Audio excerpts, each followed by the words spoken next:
दोस्तों 1.5-2 महीने पहले आपने खबरों में सुना होगा कि यूएसए ने पाकिस्तान को F-16 लड़ाकू विमानों को अपग्रेड करने का पैकेज दिया है। हमारे foreign minister S Jaishankar sir और इंडियन गवर्नमेंट दोनों की तरफ से अमेरिका को कुछ टाइम कहा गया था कि आपने अपने फैसले पर फिर से विचार करना चाहिए, क्योंकि पाकिस्तान इनको कोई टेररिस्ट ऑपरेशन खिलाफ नहीं बल्कि इंडिया के खिलाफ ही इस्तेमाल करेगा। use and what is their capability. So, you're not fooling anybody by saying these things. So, the point is, और अब एक तरफ अमेरिका को भारत की तरफ दोस्ती का हाथ बढ़ाकर दूसरे हाथ से पाकिस्तान की सैन्य मदद करने की जरूरत भी क्या थी। पार्टी बदल लिया साला। खैर, इसी बात पर मैं आपका ध्यान इस बात की तरफ लाना चाहता हूँ कि आज का नया भारत सिर्फ बयानबाजी पर नहीं बल्कि एक्शन लेने पर विश्वास रखता है। पाकिस्तान के पास भी न्यूक्लियर है, तो हमारे पास क्या है भाई? ये दिवाली के लिए रखा है क्या? चलिए जल्दी से जान लेते हैं इसी बात से रिलेटेड सारी जानकारी।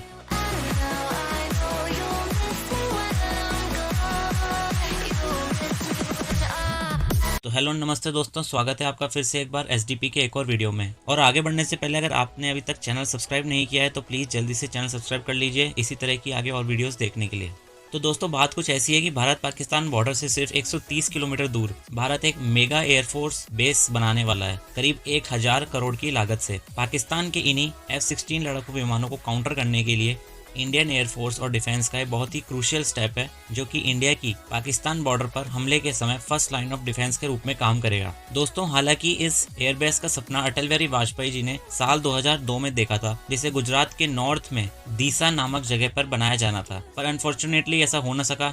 लेकिन अब 2022 में इसका कंस्ट्रक्शन शुरू हो गया है और फास्ट ट्रैक कंस्ट्रक्शन के तहत इसको मात्र 21 महीने यानी 2024 तक तैयार कर दिया जाएगा। और भी बहुत सी बातें इससे रिलेटेड मैं आपको बताऊंगा। पहले यार फटाफट से ये एयरफोर्स ने जो वीडियो जारी किया है ये आप देख लो, बहुत ही शानदार वीडियो है।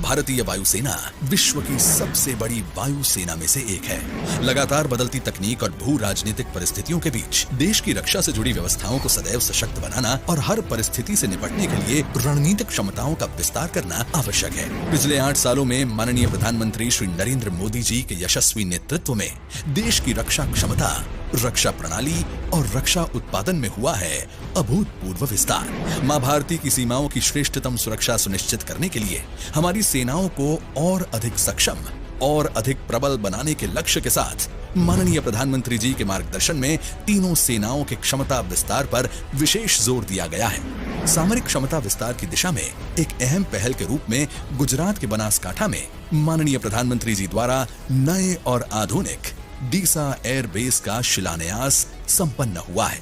बनासकांठा में विकसित होने वाला ये एयरबेस देश की वायु सीमाओं की सुरक्षा को मजबूती देने के लिए रणनीतिक रूप से महत्वपूर्ण है। 4519 एकड़ क्षेत्र में बनने वाला डीसा एयरफील्ड अंतरराष्ट्रीय सीमा से केवल 130 किलोमीटर की दूरी पर स्थित है। इसके निर्माण से गुजरात के आसपास के क्षेत्र में एयरबेसेस के बीच 355 किलोमीटर की दूरी कम हो जाएगी, जिससे हमारे लड़ाकू विमानों की ऑपरेटिंग रेंज में बढ़ोतरी होगी और लड़ाई के वक्त रिस्पॉन्स टाइम में कमी आएगी। इसके बन जाने से देश की पश्चिमी सीमा पर एक साथ लैंड और सी ऑपरेशन करना संभव होगा। साथ ही अहमदाबाद, वडोदरा जैसे महत्वपूर्ण आर्थिक केंद्रों को मजबूत एयर डिफेंस मिलेगा। इस एयरबेस से उड़ान योजना के तहत उत्तर गुजरात की एयर कनेक्टिविटी में बढ़ोतरी होगी। डीसा से पूरे क्षेत्र के लिए संभावनाओं के द्वार खुलेंगे। कच्छ में आर्थिक तरक्की के नए मौके बनेंगे। स्थानीय लोगों के लिए रोजगार के अवसर बढ़ेंगे। इस बेस के निर्माण के प्रथम चरण में हवाई पट्टी, सड़क, समांतर टैक्सी ट्रैक्स और एयरक्राफ्ट रखने की जगह का निर्माण होगा। इस एयरबेस को फास्ट ट्रैक मोड में 21 महीने में तैयार किया जाएगा। डीसा एयरबेस देश के डिफेंस को मजबूती और गुजरात के डेवलपमेंट को नई गति देने की दिशा में एक नया अध्याय है। दोस्तों इसको फास्ट इसलिए बनाया जा रहा है क्योंकि देखो ऑलरेडी हम बहुत सारा टाइम गवा चुके हैं और पाकिस्तान के F-16 अपग्रेड पैकेज के बाद इंडिया के लिए बहुत जरूरी हो गया था कि हम बॉर्डर पे एक ऐसा तगड़ा डिफेंस सिस्टम स्टेब्लिश करें। और मैंने स्कूल टाइम से इस खबर के बारे में सुनता और पढ़ता हुआ आ रहा हूँ जब से वाजपेयी जी की सरकार थी, लेकिन अब जाकर इस पे कोई नई डेवलपमेंट सामने आई है। All thanks to PM Modi ji. वाह मोदी जी वाह वाह।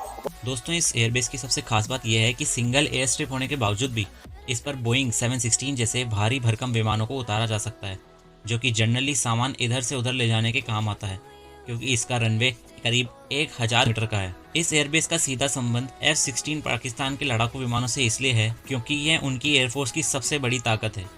इसलिए जब भी भारत के खिलाफ वो ऑपरेशन करते हैं तो F-16 का ही उपयोग करते हैं, और ये F-16 पाकिस्तान के जकोबाबाद शहबाज एयरबेस पर तैनात होते हैं।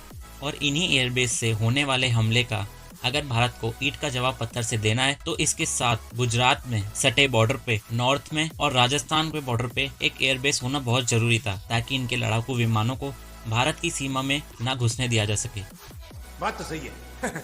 और इस एयरबेस पे MiG-29 और तेजस फाइटर जैसे जेट भारी संख्या में डिप्लॉय किए जाएंगे। और यहाँ पे देखो, एक जरूरी बात ये भी है कि अगर पाकिस्तान भारत के खिलाफ अगर इन F-16 विमानों का ज़्यादा प्रयोग नहीं कर पाया तो इनकी एयरफोर्स भारत को कुछ ज़्यादा खास नुकसान नहीं पहुंचा सकती, और इसी दौरान हमारी नेवी और आर्मी अपने ऑपरेशन आराम से कैरी आउट कर सकती है।